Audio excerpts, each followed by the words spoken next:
Welcome to the Programmatic Society, a show produced by Michel Juvillier and produced by the Societies.media. I'm your host, Hussein Husseini. This time, I sit on the other side and interviewing this wonderful guest, Mathieu Roche and Donald Hamilton. Thank you for coming. Mathieu Roche from ID5 and Donald Hamilton from Azerion. It's great that you made it all the way to my house. You know, it's your studio. A studio, right? You know, let's see when I get divorced because I messed the whole house up. But thanks for coming here, and you were the first guest. Isn't that exciting? You know, we didn't force you, we didn't bribe you. And our topic this time, or for the first episode, is general. What are the trends for 2022? What are the outlooks? And let's start with you. I mean, if you look at the past year, 2021, I mean, looking the past 24 months, when we look at the pandemic and everything around that, you know, so much happened economically, but our business was flourishing. But if you look at last year, Mathieu, what do you think? Where were the pros and cons in general? That's a large question to start with. Well, first, thank you very much for the invitation. Very honored to be the first guest alongside Donald for this program. Big fan of the Programmatic Society's French version, so happy to be here for the English one.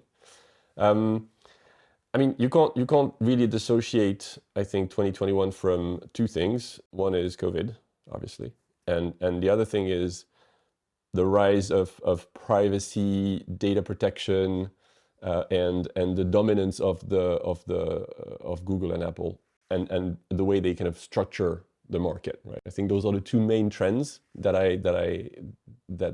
kind of stands out if you look back at 2021.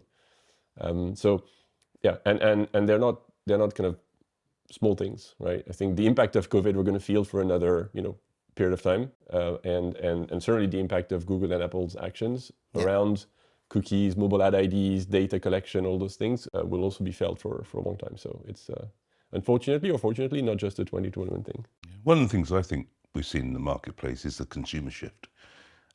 We've seen the eyeball shift. TV's on the wane in terms of linear TV. We've seen the rise of people like Netflix, etc. And we've also seen the rise of other social digital activity. Gaming's on the rise. Yeah. We saw Microsoft dip into their pockets and spend $6 billion in the gaming marketplace. So that's a growing trend, and it's no longer about the child being stuck in his bedroom with cornflakes.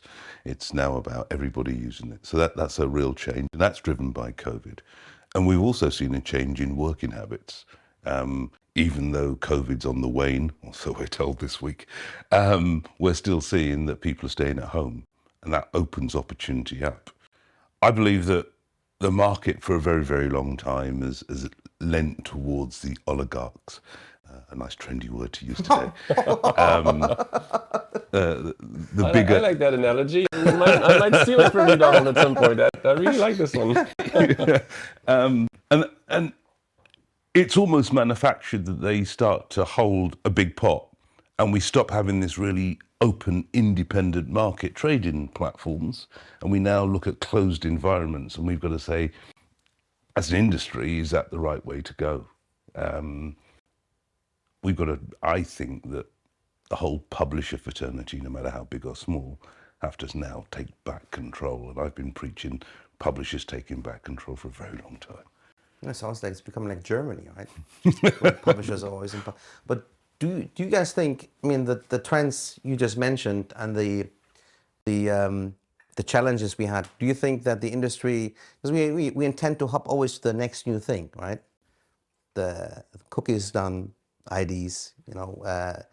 Now partially we think of going backwards, contextual.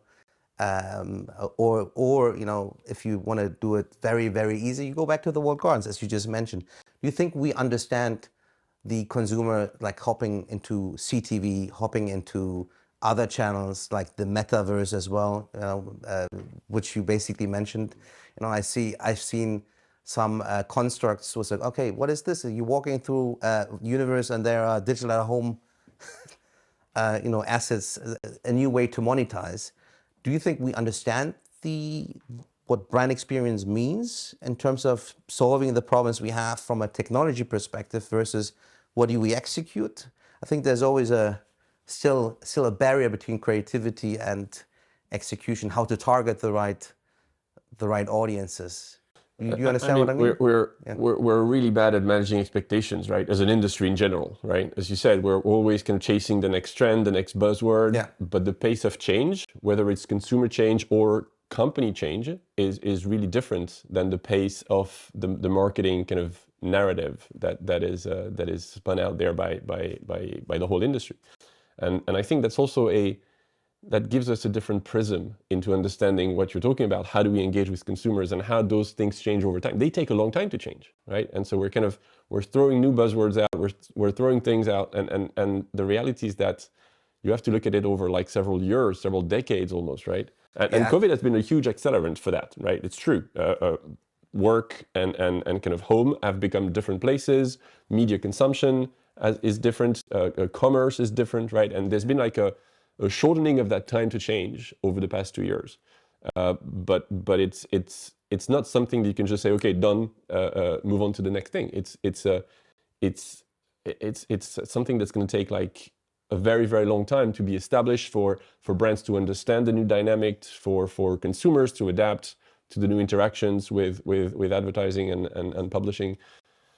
So it's a difficult question to look at with a very small time window. Yeah, right? We should look at this with like a 10-year time window. Okay, how things changed since the early 2010, right? And then maybe you have a length of time, and it's going to be too long for that program. It's going to be too long for that. But then you have a window of time that I think makes sense when addressing this kind of like structural, behavioral questions. Yeah. I'm fascinated by this data project that we all jump into, and the death of the cookie and IDs. And I started in database marketing in 1997 when we started collecting data. And what we did was we took the electoral roll, which is publicly available information in the UK, so every voter in the country by address and postcode. We overlaid the census data, so we understood who, how lived in those households. Then we overlaid company share registers, British Gas, and overlaid that on the top. And then we put out lifestyle surveys into the market. This was all paper-based before digital was even a thought. Paper, Jesus.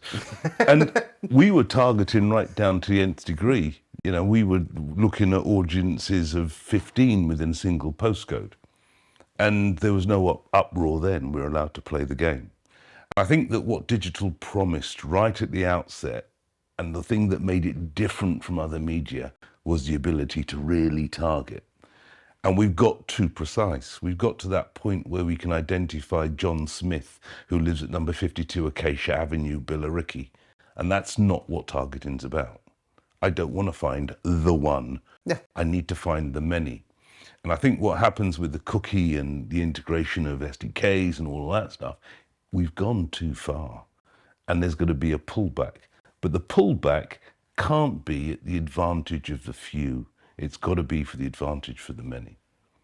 It's funny what you describe is, the methodology you just described from 1997. There are companies right now that coming back, census data, they sell their solutions to agencies and tech companies. It's just crazy. I mean, it doesn't mean we go backwards, right? It just means we need to more creative in how we message. I think there was more test and learning back then.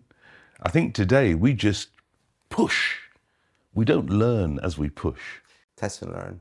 I mean, you would agree with that, right? Test and learn. Digital marketing digital advertising hasn't invented anything. It's just taken the fundamentals of direct marketing and applied them to advertising, right? And that's what you're talking about, right? And targeting is one thing, but I think where digital is very different is not so much on the targeting, and I think we're kind of too focused on targeting when we talk about cookies. It's all about targeting. Actually, what digital really changed is measurement, and that's test and learn, right? That's the ability to have a feedback loop, right? Which was very difficult with direct marketing, right? You had coupons and you had like special codes that you had to return so that people could measure. 6 months window. It was very difficult, right? That's the main thing that digital has changed for advertising. It's made it measurable, and that's where I think the discussion we're all having for the past 3 years in the industry around cookies and mobile ad IDs is too focused on targeting and not enough focused on measurement and attribution. Yeah. Because that's the real core value that digital has brought to advertising and that brands are looking for when it comes to running digital advertising campaigns. If we look at modern day media today, you can't divorce the two. No, you can't. I agree. But the two are equally important, and I would argue that actually measurement is probably more important than targeting, right? And I think that we are too kind of focused on the targeting discussion, and we should include the measurement discussion more in our day-to-day conversations on from an outcome perspective. You mean like what? I mean, from a test and learn, from an A/B testing, from a frequency capping, from all of the optimization bit that comes after the targeting part. Because targeting, it's not new. Again, direct marketing invented it way before digital came about. Yeah. And two, there's a lot of way to address a specific message to a specific audience, right? On TV, when you run an ad at the halftime of a football game, you know you're going to find people who are into sports, into football, right? So that's a form of targeting. Contextual is a form of targeting, right? So that's something that exists in a number of forms, right? The post delivery optimization and measurement and attribution is very unique to digital. But I think there's a fear amongst consumers. And that fear is that in the 90s, at a level, you had so much of my data. And it wasn't personal. It was area-based, or it was postcode-based, or there was a generality about the whole thing. I think consumers are scared today that with SDKs and IDs and cookies, it's too personal. I don't want you in my life. I just want you when I need you. And I don't need you all the time. And it should be my choice when I have you, not yours. I don't know if it's, and I'm going to play devil's advocate here just because I love that job. You guys go ahead. That's my favorite. I'm trying to throw in a question, but it's you guys. Sorry. Go ahead. That's my favorite role. I agree to some extent. I don't know if consumer care that much about the data. I think they care about the type of engagement. I think they care about the type of, because the data has always been, like you said, the data has always been available, right? And nobody's using the data at an individual level, right? Even if you have like a database of users, you're going to reach 100,000 users because you know what? Nobody cares about one client. They care about an audience. They care about. We're rediscovering the notion of cohorts because Google has put it out there in Privacy Sandbox. That's what advertising is about. It's all about cohorts. It's all about groups of users. Nobody cares about one user. Yeah, right? Klar.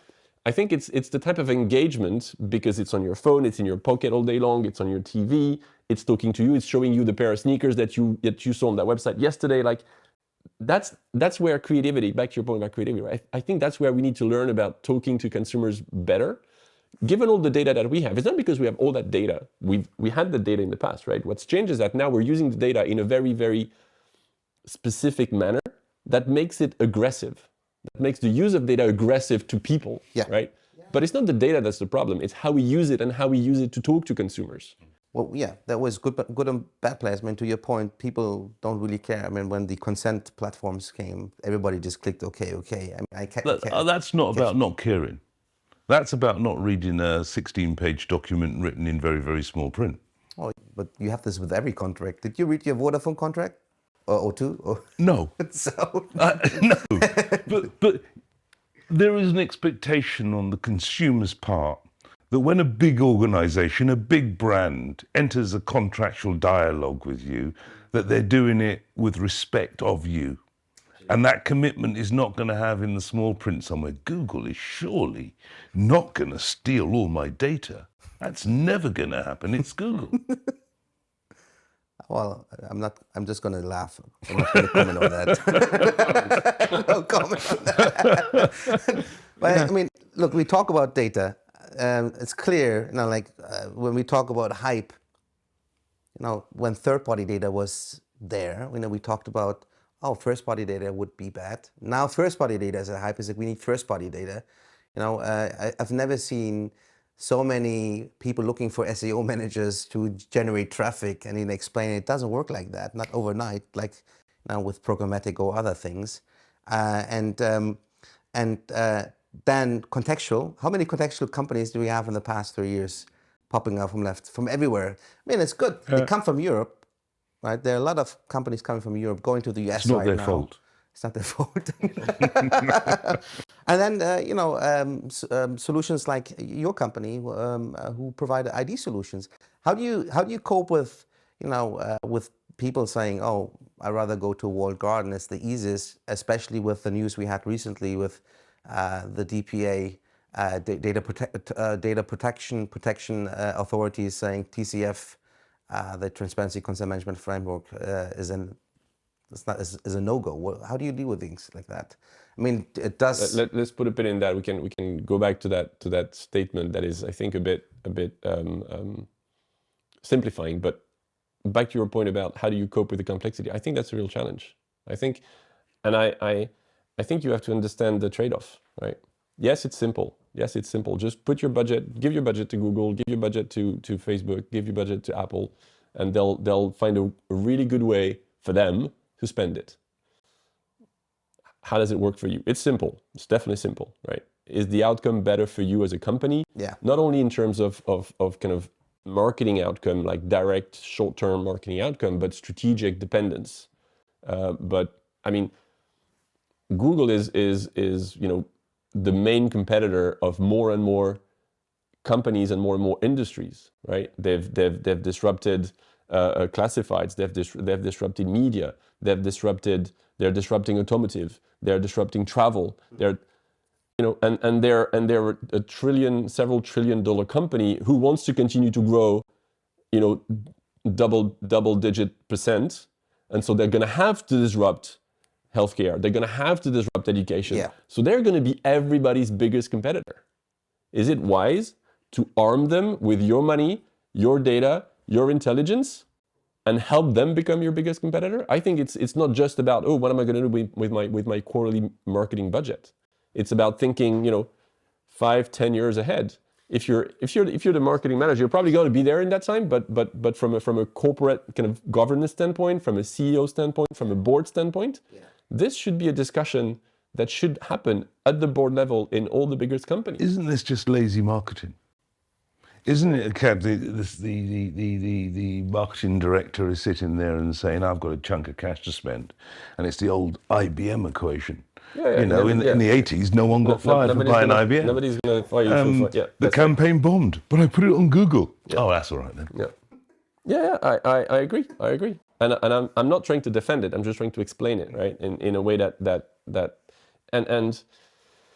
I mean, they're grading their own homework. Obviously, they're going to have great results, right? They've got all of the data in the world, so obviously they're going to be able to, tell you a lot of things that others can't tell you. But I think we're at a point where simple is not good enough.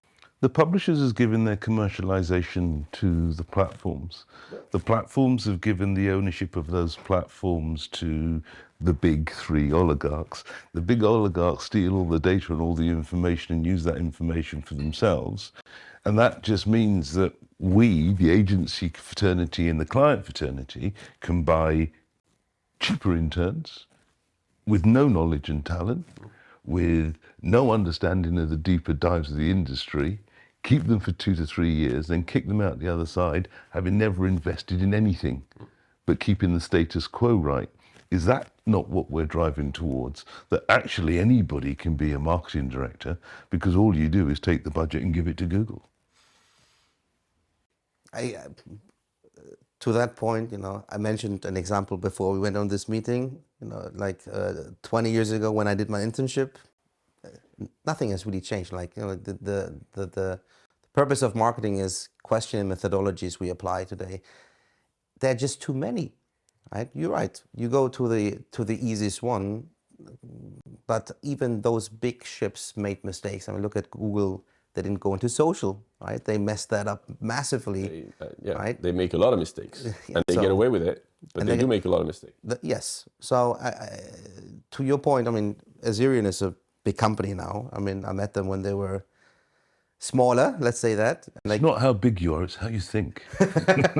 But you know, it's like there are possibilities to convince. I assume. I mean, you guys are in the business. You please your clients. You educate the market. I mean, gaming, as you said, is one of. I mean, the average gamer spends 2.5 hours a day in a game. Right. That's the new opportunity. Everybody is now hopping on next to CTV. You know, wouldn't you say like? Wouldn't even say CTV is like programmatic 10 years ago when we, you know, had not enough inventory, not enough data.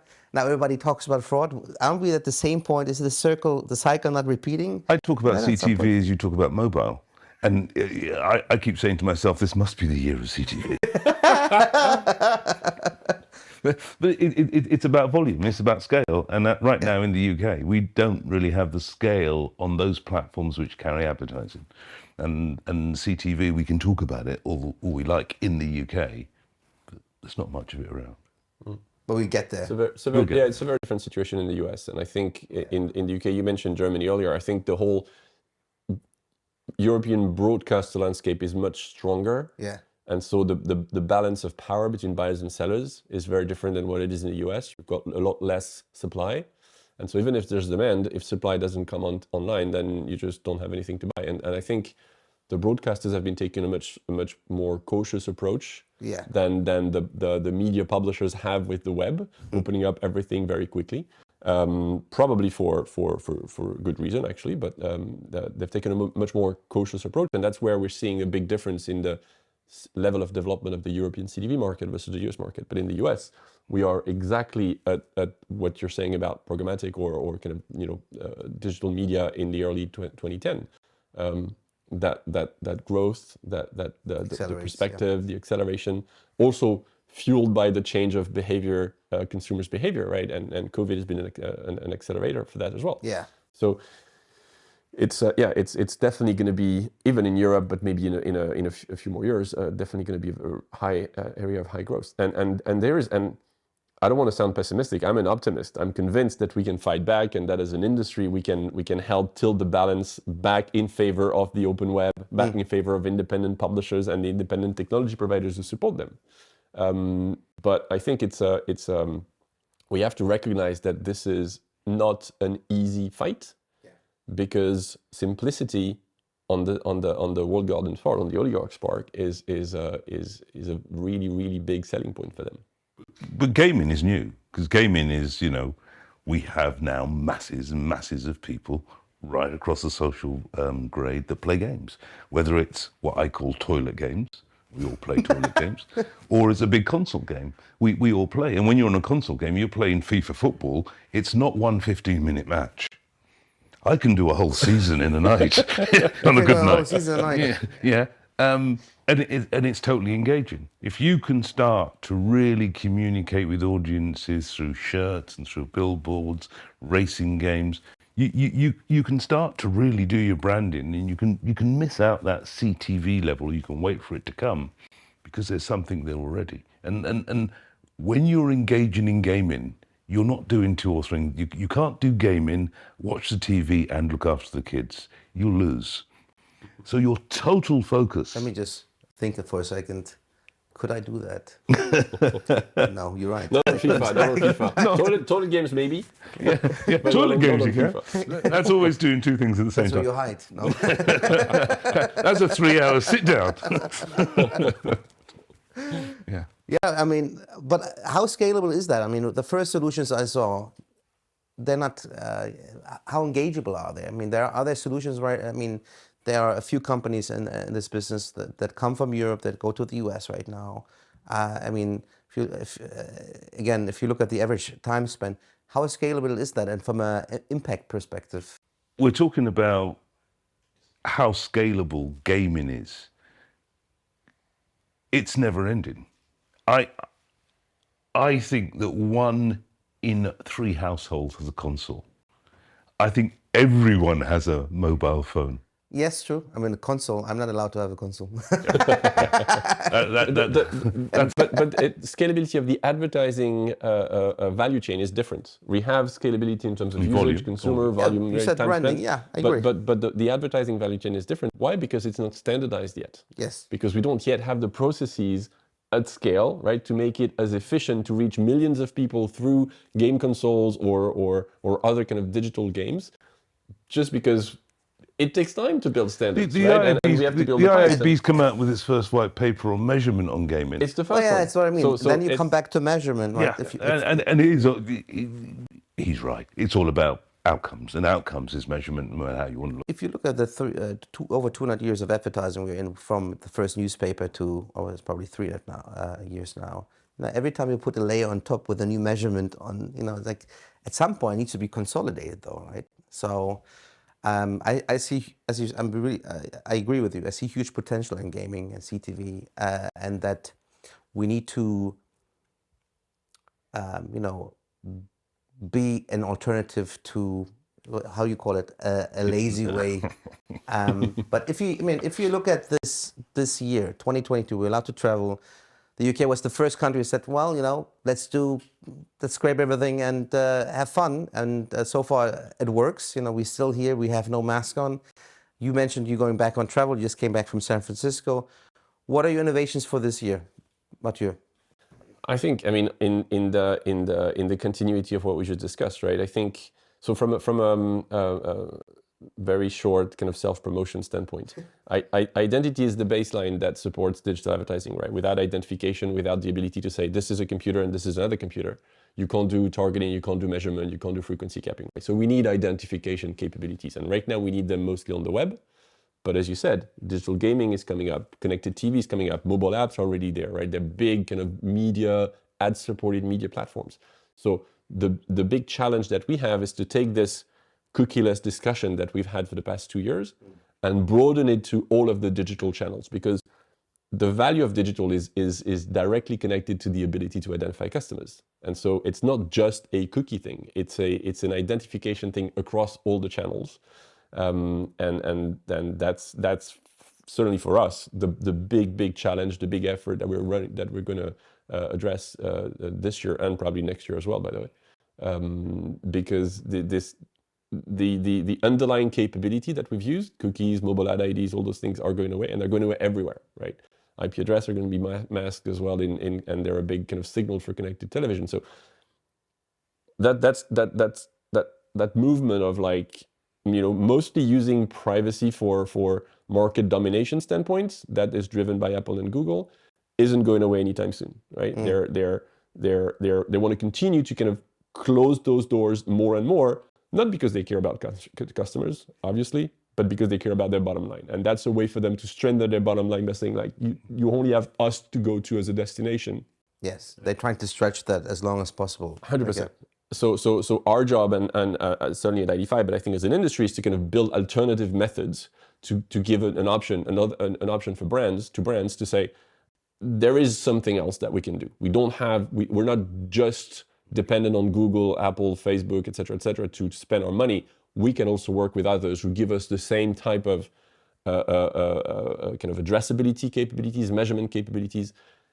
That's the big challenge that we're seeing in the coming years. When we started to move down this programmatic space, and I was at AdLink back then, and we denied it for all we could. We hung on to the publishers we had, but what we wanted to create was an open ecosystem where organizations can have a seat at the table, understand customers across the ecosystem in an open environment of exchange.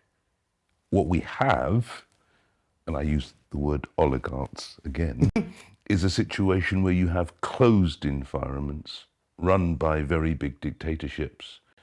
And that, in history, has never worked. And we'll see it again. The IBM story will see itself again. But if we look at, for us this year, it's really trying to galvanize our entertainment platforms, to merge that into technology, and to be able to offer the market true independent reach. Which means, you know, we need to keep on educating. We need to make sure that we have the right cultural environment for our employees. You know, we need to have and we need to bring the right attitude towards the advertising industry. I mean, those are words we say for the past 10 years, I know.